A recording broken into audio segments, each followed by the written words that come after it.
শুরু করব। অধ্যায়ের নামটা যদি তোমরা একবার দেখো তাহলে দেখবে যে তোমার যে অর্থনীতির বিভিন্ন দিক, অর্থনীতির বিভিন্ন দিক বলতে সহজে তোমরা বুঝতে পারবে যে একটা বিষয় তোমাদের উল্লেখ করে দিই, সেটা হচ্ছে কি না তোমাদেরকে পড়িয়েছি আমি একদম যদি প্রাচীনকালে যদি আমরা দেখি, প্রাচীনকাল যদি তাও আমরা বলি যে একদম আধুনিক মানে আদিম মানুষের প্রথম জীবিকা কি ছিল, প্রথম জীবিকা কি ছিল যদি আমরা দেখি, তারা প্রথমের দিকে তারা কেবল খাদ্য গ্রহণ করত, কোনো প্রকার সংগ্রহ করতো না।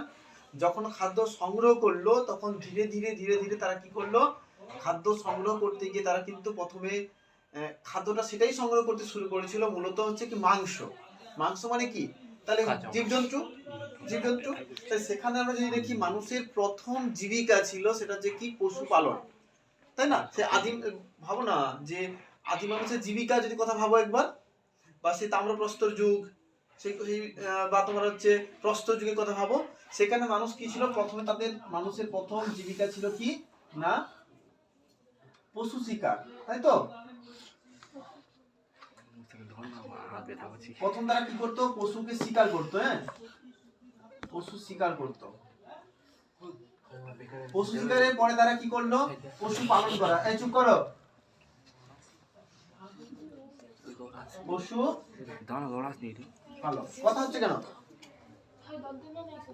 কি হলো কথা বলছিস?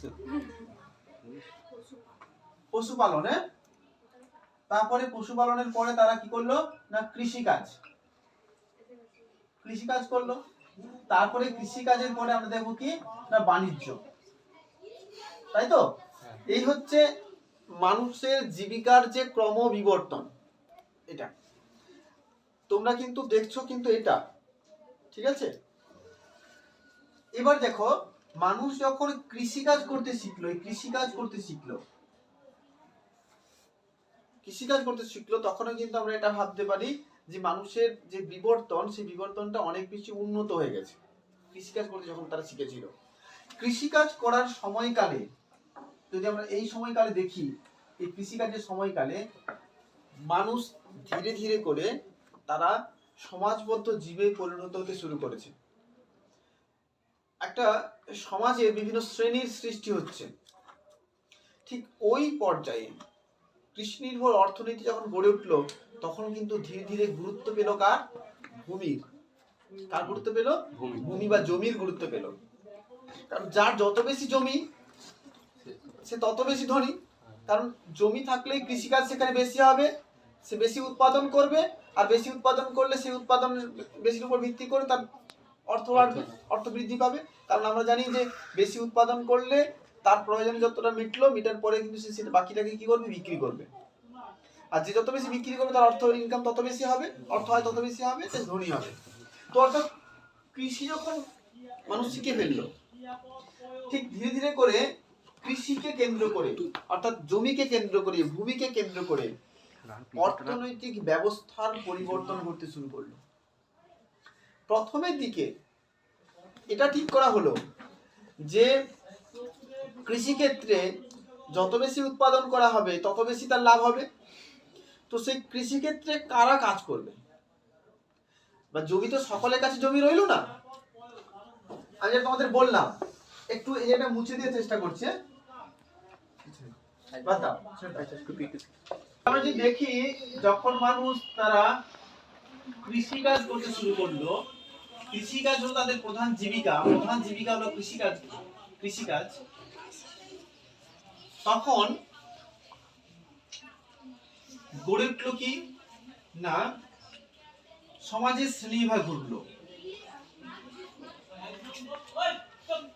সমাজে বা শ্রেণীবিভক্ত সমাজের সৃষ্টি হলো, যাকে আমরা বলি কি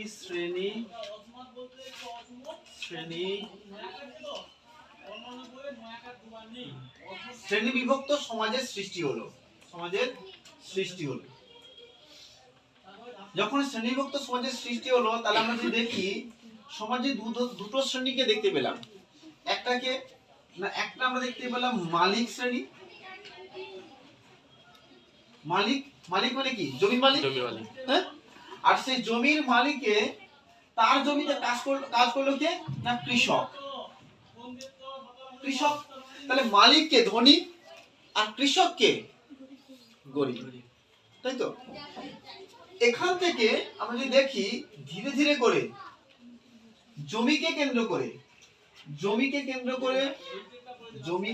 করে আর কৃষককে কেন্দ্র করে দু ধরনের অর্থনৈতিক ব্যবস্থা গড়ে উঠলো। প্রথমে কৃষককে কেন্দ্র করে গড়ে উঠলো। সবসময় মনে করবেন একটা কোম্পানির মালিক কি চাইবে? সবসময় চাইবে যে তার কোম্পানির যে ওয়ার্কার আছে, লেবার আছে, তাদেরকে বেশি খাটিয়ে কম পরিমাণে অর্থ বা বেতন দেওয়া। যত বেশি কম পরিমাণে বেতন দেবে তত বেশি কোম্পানির কি হবে? লাভ হবে। তাহলে এখানে মালিক শ্রেণীও সবসময় চাইবে, জমির মালিক সবসময় চাইবে কৃষককে বেশি করে খাটিয়ে কম পরিমাণে ভাগ দিয়ে বেশি করে অর্থ উপার্জন করা। হলো? তো তারা চাইতো সবসময় এই কৃষককে তাদের নিজেদের ভিত্তি কি করে পরিণত করা যায়। অর্থাৎ দেখলাম সমাজে একটি নতুন ব্যবস্থা গড়ে উঠলো। সেটা হচ্ছে কাকে কেন্দ্র করে? না, দাসকে কেন্দ্র করে, কৃতদাসকে কেন্দ্র করে। সেই কৃতদাসকে কেন্দ্র করে যে ব্যবস্থা গড়ে উঠলো সেটা হচ্ছে কি না, যে তোমার হচ্ছে স্লাভ ইকোনমি। আবার জমিকে কেন্দ্র করে যে ব্যবস্থা গড়ে উঠলো তারপরে এটা আমরা কি দেখলাম? Feudal economy. এবং যখন ফিউডাল ইকোনমি পরে ধীরে ধীরে করে মানুষ কৃষির উপর গুরুত্ব না দিয়ে, ঠিক আছে, তারা বাণিজ্যের দিকে ঝোঁক দিল, অর্থাৎ বাণিজ্যের দিকে তারা অগ্রসর হতে শুরু করলো, তখন সমাজে নতুন একটি অর্থনৈতিক ব্যবস্থা গড়ে উঠলো, যে বাণিজ্য অর্থ ব্যবস্থা। ঠিক আছে, এবং সেখানে তখন গড়ে উঠলো কি না, ট্রেড এন্ড আরবানাইজেশন, অর্থাৎ বাণিজ্য ও তোমার হচ্ছে বাণিজ্য কেন্দ্রের সৃষ্টি হলো। তাহলে আমরা পঞ্চম অধ্যায় অর্থনীতির বিভিন্ন দিক, এই অর্থনীতির বিভিন্ন দিককে আমরা মূলত তিনটি পার্টে আলোচনা করব। প্রথম যে পার্ট সেটা হচ্ছে কি স্লাভ ইকোনমি বা দাস অর্থনীতি। তারপর আমরা পড়বো হচ্ছে ফিউডাল ইকোনমি, সামন্ততান্ত্রিক অর্থনীতি। তারপর আমরা পড়বো ট্রেড এন্ড আরবানাইজেশন, অর্থাৎ বাণিজ্য কেন্দ্র। এই তিনটি পার্টে, তিনটি অংশে আমরা বিভক্ত করলাম পুরো অধ্যায়টিকে। এবং তার মধ্যে দেখো আমাদের আজকের যেটা আলোচনার বিষয় সেটা হচ্ছে কি স্লাভ ইকোনমিকে আমরা তিনটি ভাগে ভাগ করেছি আমাদের আলোচনার সুবিধার্থে। আমরা কি করেছি? তিনটি ভাগে ভাগ করেছি। প্রথম যে ভাগটা সেটা হচ্ছে রোমের কৃতদাস ব্যবস্থা, দ্বিতীয় ভাগটা দেখতে পাচ্ছ মিশরের কৃতদাস ব্যবস্থা, তৃতীয় যে ভাগটা হচ্ছে ভারতের কৃতদাস ব্যবস্থা। আমাদের আজকে আমরা মূলত তোমাদের যেটা আলোচনা করব সেটা হচ্ছে কি না, আমরা কি আলোচনা করব? রোমের কৃতদাস ব্যবস্থা আমরা আলোচনা করব। ঠিক আছে, আমি একটু মুছে দিচ্ছি এটা, তারপর আমরা আলোচনা করব। এটা সব মুছে দিচ্ছি। আমরা রোমের কৃতদাস ব্যবস্থা আলোচনা করছি। আচ্ছা, রোমের কৃতদাস ব্যবস্থা আমাদের আলোচনার পূর্বে আমাদের জানতে হবে যে কৃতদাস কাকে বলে। তোমাদের আমি প্রজেক্ট লেখানোর সময় গত রেটে কৃতদাস সম্পর্কে একটু তোমরা মোটামুটি উপলব্ধি করতে পেরেছিলে। তাও আমি একটা উদাহরণ দিয়ে বলি।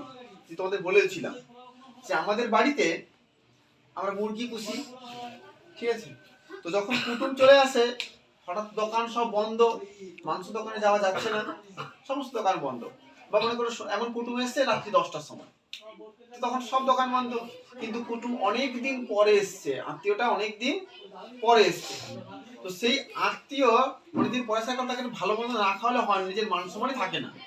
তখন আমরা কি করব? আচ্ছা রে যা, ঘরের যে ওই যে বড় যে মুরগিটা আছে ওজনওয়ালা, ওটাকেই মেরে ফেলি, তাকে আমরা কেটে কুটে সুন্দর করে রান্না করে আমরা খাওয়ালাম, তাকে আমার আত্মীয়টাকে খাওয়ালাম, নিজেরাও খেলাম পেট করে। হলো? তাহলে ওই যে মোরগটা বা মুরগিটা, তার প্রতি আমার যে অধিকার বলে, তাকে আমরা আত্মীয়কে খাওয়ালাম, নিজেও খেলাম মেরে। কৃতদাস ব্যবস্থাটায় তেমন ভাবে একজন ব্যক্তি যখন তার প্রভুর কাছে ব্যক্তিগত মালিকানায় পরিণত হয়, তখন ওই ব্যক্তিটাকে বলা হয় কার? ওই মালিকের কৃতদাস। ভালো করে বোঝার চেষ্টা করো। আমরা যখন একজন ব্যক্তি একটা মালিকের কাছে ব্যক্তিগত সম্পত্তিতে পরিণত হবে, তখন ওই ব্যক্তিটি ওই মালিকের কৃতদাসে পরিণত হবে। এবার একটা বিষয় যে আমি বললাম যে একটা মুরগির সঙ্গে তুলনা করলাম, একটা পশুর সঙ্গে, একটা জন্তুর সঙ্গে তুলনা করলাম। তাকে বিক্রি করতে পারে, কেটে খেতে পারে, তাকে হত্যা করতে পারে, কেটে খাওয়া নাকি হত্যা করা, হত্যা করতে পারে, তাকে বেত্রাঘাত করতে পারে। এই ধরনের দাস প্রথাটা, এই ধরনের কৃতদাস প্রথাটা কিন্তু সমস্ত দেশে একরকম ছিল না, বিভিন্ন দেশে বিভিন্ন রকম ছিল। অর্থাৎ ভারতবর্ষের এক ধরনের ছিল, মিশরে এক ধরনের ছিল, আর রোমে এক ধরনের ছিল। যেহেতু আমরা আজকে আলোচনা করব রোমের কৃতদাস ব্যবস্থা, মানে সেই রোমের কৃতদাস ব্যবস্থার দিকে তাকালে যদি আমরা দেখি যে দাস ব্যবস্থাটা এই ধরনেরই ছিল, যেখানে একটা ব্যক্তি সম্পূর্ণ তার এমন ব্যক্তিগত মালিকানায় পরিণত হতো যে তাকে হত্যা করতেও পারত। এবার আমরা আসি যে কৃতদাসরা কিভাবে পরিণত হতো, একজন ব্যক্তি কি করে কৃতদাসে পরিণত হতো, বা আমরা ঘুরে যদি বলি রোমে কিভাবে কৃতদাসের সৃষ্টি হয়েছিল, যদি আমরা এটা আলোচনা করি, রোমের নিরিখে যদি আমরা আলোচনা করি যে রোমে কিভাবে কৃতদাস সৃষ্টি হতো, কৃতদাস সৃষ্টি হতো কিভাবে হতো। যদি আমরা দেখি যে প্রথম কৃতদাসে পরিণত হওয়ার বিষয়টা ছিল, সেটা হচ্ছে কি না, যুদ্ধবন্দী সৈন্যদের তাদেরকে কৃতদাসে পরিণত করা হতো। আমরা জানি রোম একটা বৃহৎ সাম্রাজ্যে পরিণত হয়েছিল, কি তাই তো? তাহলে এই যে রোম একটা বিশাল সাম্রাজ্যে পরিণত হয়েছিল, তারা তার পার্শ্ববর্তী রাজ্যগুলোকে বা পার্শ্ববর্তী অঞ্চলগুলোকে তো আক্রমণ করেছিল রাজাকে। সে আক্রমণ করার পর সে রাজাকে যখন পরাজিত করেছেন, পরাজিত করার পর তার যে পরাজিত রাজার যে সৈন্যগুলো থাকতো, যারা বেঁচে থাকতো, তাদেরকে নিয়ে এসে তাদেরকে কৃতদাসে পরিণত করা হতো, একটা প্রথম মাধ্যম। দ্বিতীয় মাধ্যম হচ্ছে কোন কৃতদাসের সন্তান, সে জন্মসূত্রে কৃতদাস।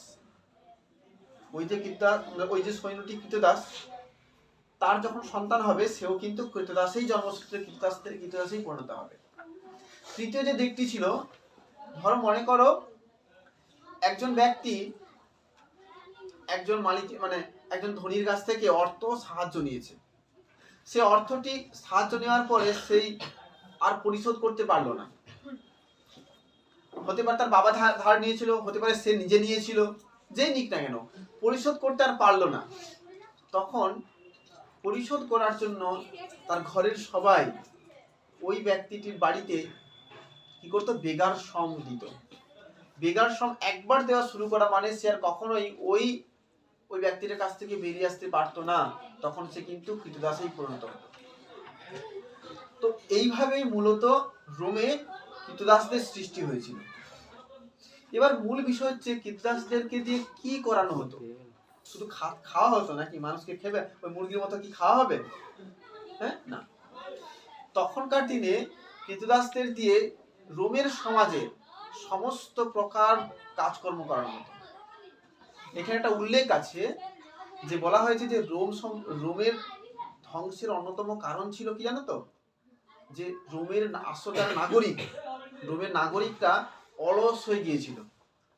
অর্থাৎ যদি আমরা দেখি রাস্তাঘাট নির্মাণ, গৃহ নির্মাণ, গৃহস্থালির কাজকর্ম, সেই সঙ্গে সঙ্গে সেনার কাজকর্ম, কারণ তারা বেশিরভাগ তো ছিল সেনা থেকেই তো তারা কৃতদাসে পরিণত হয়েছে, তারা সেনার কাজকর্ম, সমাজের সমস্ত রকম কাজকর্ম, অট্টালিকা নির্মাণ থেকে শুরু করে সমস্ত প্রকার কাজকর্ম ওই কৃতদাসরাই করতেন। এর ফলে রোমের নাগরিকরা কোনো প্রকার তারা পরিশ্রম করতেন না, কায়িক পরিশ্রম করতেন না, তারা অলস হয়ে গিয়েছিল। পরবর্তীকালে যখন বৈদেশিক শত্রুর সঙ্গে তাদের আক্রমণ হয়েছে, বা যখন কৃতদাসরা বিদ্রোহ ঘোষণা করেছে, তখন কৃতদাসদের সেই বিদ্রোহকে দমন করার মতো রোমের তেমন কোনো সেনাবাহিনী ছিল না দমন করার মতো। ঠিক আছে, এর ফলে রোম সাম্রাজ্যটা অনায়াসেই অটোমানদের দ্বারা আক্রমণের ফলে ধ্বংস হয়ে যায়। এটা একটা দিক।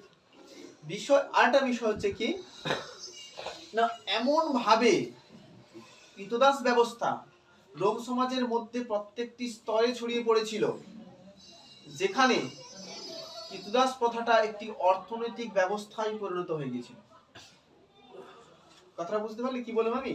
মানে রোমের অর্থ উপার্জনের প্রত্যেকটি মাধ্যমে, প্রত্যেকটি বিষয়ে কৃতদাসদের অতপ্রতভাবে জড়িত থাকার কারণে রোমের অর্থনৈতিক ব্যবস্থায় কৃতদাসদের একটা প্রভাব লক্ষ্য করা যায়। এই জন্য বলা হচ্ছে কি, বলা হচ্ছে স্লাভ ইকোনমি বা দাস ইকোনমি, দাস নির্ভর অর্থনীতি বা কৃতদাস নির্ভর অর্থনীতি। কোথাকার সমাজে দেখতে পেলাম আমরা? রোমের সমাজে, রোমে দেখতে পেলাম। এবং এমন একটা জায়গায় পৌঁছে গিয়েছিল যে সেখানে আমরা দেখলাম যে দাসদের বিক্রি পর্যন্ত করা হচ্ছে। শুধু দেশের অভ্যন্তরে নয়, মানে আমি একটা মালিক, আমার দুটো দাসের প্রয়োজন, আমি দাস কিনতে গেলাম, তা শুধু নয়, মানে একটা খুচরো ব্যবসা। তার সঙ্গে সঙ্গে তোমার হচ্ছে বৈদেশিক ক্ষেত্রেও কিন্তু রোমের কৃতদাসদের বিক্রি করা হতো, বিদেশে বিক্রি করা হতো। শুধু পুরুষদের কায়িক পরিশ্রমের জন্য বিক্রি করা হতো তাও নয়, তাদের তো বিক্রি করা হতোই হতো, তার সঙ্গে মহিলাদেরও বিক্রি করা হতো। এবং এমন এমন দেখা গিয়েছে যে পুরুষ কৃতদাসদের তুলনায় নারী কৃতদাসদের দাম আবার বেশিও হতো কখনো কখনো, যদি সুন্দরী নারী কৃতদাস হয়। তো এইভাবে রোমের কৃতদাস মানে রোমের দাস ব্যবস্থায় বা কৃতদাস ব্যবস্থায় আর্থিক দিক থেকে, সামাজিক দিক থেকে অতপ্রতভাবে দাসেরা জড়িত থাকার কারণে রোমের কৃতদাস ব্যবস্থার কে আমরা বলতে পারি স্লাভ ইকোনমি হলো। তাহলে এটা হলো আমাদের প্রথম পার্ট আলোচনা। এরপর আমরা কি বললাম? মিশরের কৃতদাস ব্যবস্থা, মিশরে কেমন ধরনের কৃতদাস ব্যবস্থা ছিল। আচ্ছা, একটা ভুলে গেলাম আমি তোমাদের বলতে গিয়ে, এটা সৃষ্টি দেখলাম, মুক্তির উপায় কি ছিল? মুক্তির উপায়টা কি ছিল এটা জানা দরকার আছে। যে স্যার কোনো প্রকার কি কোনো মুক্তি পাওয়া যায় না? ওরা কি মুক্তি পেত না? হ্যাঁ, মুক্তি পেত। মুক্তি পাওয়ার দুটি পথ ছিল। প্রথম পথ, যে সমস্ত কৃতদাসরা মালিকের গৃহের কাজকর্ম করতেন, তেমন কৃতদাসরা যদি কোনো মালিককে সেবা শুশ্রূষা করে বাঁচিয়ে তুলতেন, তখন মালিকটি কি করতেন না ওই কৃতদাসকে মুক্তি দিতেন। অর্থাৎ এখানে কিন্তু মালিকের মর্জি নির্ভর করছে, মালিকের মর্জির উপর ভিত্তি করে কৃতদাস থেকে মুক্তি লাভ করত। দ্বিতীয় বিষয় ছিল খুব খারাপ একটা বিষয়, সেটা কি না, রোমের মানুষেরা বললাম তারা কোনো কাজকর্ম করতেন না। তাদের মূল উদ্দেশ্য কি ছিল? তারা কি করত?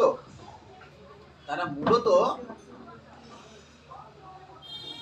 তোমার যে ওই বিভিন্ন প্রকার আমোদ প্রমোদে তারা ব্যস্ত থাকতো। তো রোমে মূলত এক ধরনের খেলা হতো, সে খেলার নাম ছিল কি? গ্ল্যাডিয়েটরের লড়াই। রোমের মানুষজন তারা মূলত আনন্দ পাওয়ার জন্য হিংস্র জন্তুর সঙ্গে কৃতদাসদের লড়াই লাগিয়ে দেওয়া হতো।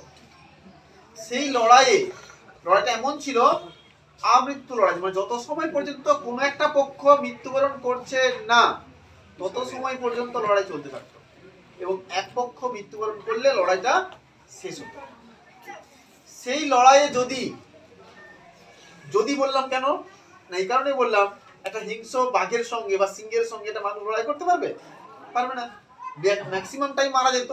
যদি কোনো কৃতদাস জয়লাভ করতো তখন তাকে মুক্তি দেওয়া হতো, এবং সেই মুক্তিটা অনেক ঢাকঢোল পিটিয়ে, মানে কি, তাকে কিছুটা জমি দিয়ে, অর্থ দিয়ে, ঠিক আছে, সাহায্য করে তাকে মুক্তি দেওয়া হতো।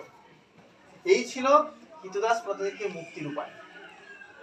এখানে আরেকটা বিষয় তোমাদের উল্লেখ করে দিচ্ছি, রোমের কৃতদাস ব্যবস্থাটা এতটাই কঠোর ছিল না, সে কঠোরটা এমন ছিল যে রোমেদের বাজারিকরণ মানে বিক্রি করাটা দেখে, গতবার আমি বলেছিলাম তো, যারা আসছিল তো বলেছিলাম যে রোমের কৃতদাসদের বিক্রি করা হতো কেমন করে না, তাদের উলঙ্গ করে রাস্তার দুধারে দাঁড় করে দেওয়া হতো। বাজার যেমন আমরা দেখি না, এই যে আমাদের বালার মোড়ে যে বাজার হয়, আমরা কি দেখি, দুধারে দোকান, সব ফলটল বা সবজি নিয়ে বসে আছে, রাস্তার মাঝখান থেকে আমরা ব্যাগ নিয়ে হেঁটে যাই, দেখি কোনটা টাটকা সবজি সেটা কিনে নিই।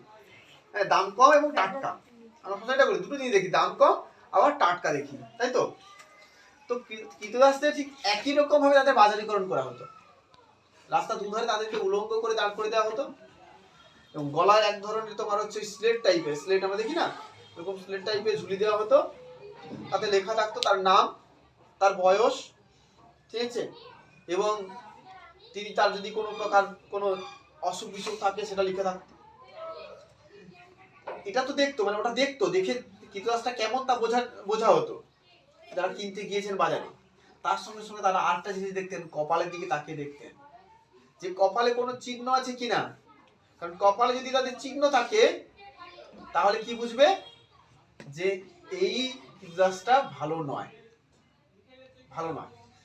ঠিক আছে, যেমন একটা বিষয় জানিস তো, গরু কিনতে গেলে ধর মনে করেন একটা গরু পুষবো, গরু কিনতে গিয়েছি, ঠিক আছে, দুধের গাই। গরু পোষার উদ্দেশ্য হচ্ছে কি, আমার দুধ পাবো আমি।